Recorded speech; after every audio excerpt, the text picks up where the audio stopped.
Jeep Wrangler 392, the quickest and most powerful Wrangler yet, is roaring off into the sunset with a special limited production final edition.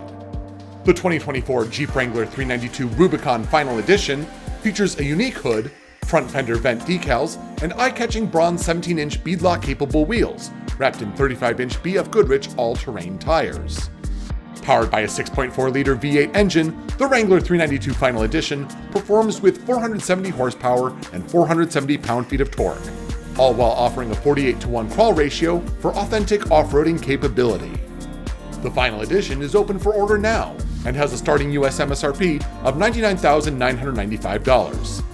Production for the Final 392 will start at the Toledo assembly plant in the second quarter of this year. Head over to Jeep.com to check out that powerhouse. We're drifting